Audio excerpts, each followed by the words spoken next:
ప్రధాని నరేంద్ర మోదీని హతమార్చనున్నట్లుగా వచ్చిన ఒక బెదిరింపు మెసేజ్ ముంబై పోలీసులను పరుగులు తీయించింది. ముంబై ట్రాఫిక్ పోలీసులకు వచ్చిన సమాచారంతో పోలీస్ యంత్రాంగం అంతా కూడా ఒక్కసారిగా అప్రమత్తమైంది. వాట్సాప్ మెసేజ్ పంపిన వ్యక్తిని ట్రేస్ చేశారు.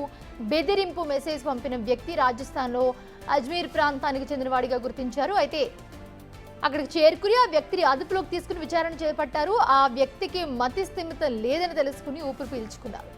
ఆల్కహాల్ కూడా సేవించున్నాడని నిర్ధారించుకున్న పోలీసులు భారత న్యాయ సంహిత చట్టంలోని సెక్షన్ల ప్రకారం కేసు నమోదు చేశారు. ప్రస్తుతం విచారణ కొనసాగిస్తూ ఉన్నారు.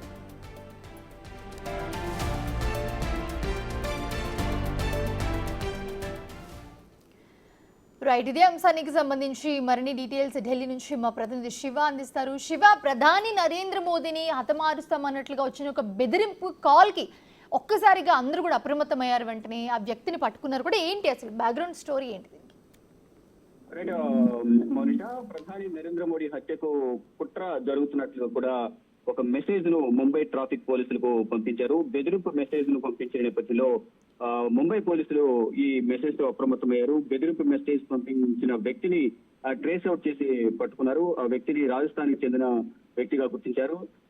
ప్రెసెంట్ అయితే విచారణ చేపట్టారు ముంబై పోలీసులు. మెసేజ్ పంపిన వ్యక్తి మతి భ్రమించినట్లుగా కూడా, అంటే మెంటాలిటీ అనేది, అంటే తన పరిస్థితి సరిగా లేదు, మతి భ్రమించి ఉన్నట్లుగా కూడా పోలీసులు గుర్తించారు. అయితే ప్రజెంట్ అయితే కేసు పలు సెక్షన్ల కింద, భారత న్యాయ సంహిత సెక్షన్ల కింద కేసు అయితే నమోదు చేసి విచారణ కొనసాగిస్తున్నారు. అయితే గతంలో కూడా అనేక మార్లు, అంటే ప్రధాని నరేంద్ర మోడీ కాదు, అంతకుముందు ఇటు బాలీవుడ్ యాక్టర్స్ సంబంధించి సల్మాన్ ఖాన్, అలాగే షారుఖ్ ఖాన్, అలాగే ఇటు ముఖేష్ అంబానీకి సంబంధించి కూడా పలుమార్లు బెదిరింపులు పాల్పడ్డారు. కానీ విచారణ చేసి ఎక్కడి నుంచి వీరు పంపించారు, ఈమెయిల్ కానీ ఫోన్ ద్వారా మెసేజ్ పంపించడం, వాట్సాప్ మెసేజ్ పంపించడం, ఇలా ట్రాఫిక్ పోలీసులకు, ముంబై పోలీసులకు, అంటే ముంబై పోలీసుల టార్గెట్ గానీ ఎక్కువగా ముంబై పోలీసులకు ఎక్కువగా మెసేజ్ వెళ్తున్నాయి. బాలీవుడ్ కానీ ఆ ప్రముఖులందరూ కూడా ముంబైలో ఉంటూ ఉంటారు. ఈ నేపథ్యంలోనే వారిని టార్గెట్ చేసుకుని పలువురు ఆకతాయిలు మెసేజ్లు పంపించడం కానీ కావాలని కొంతమంది పంపించడం.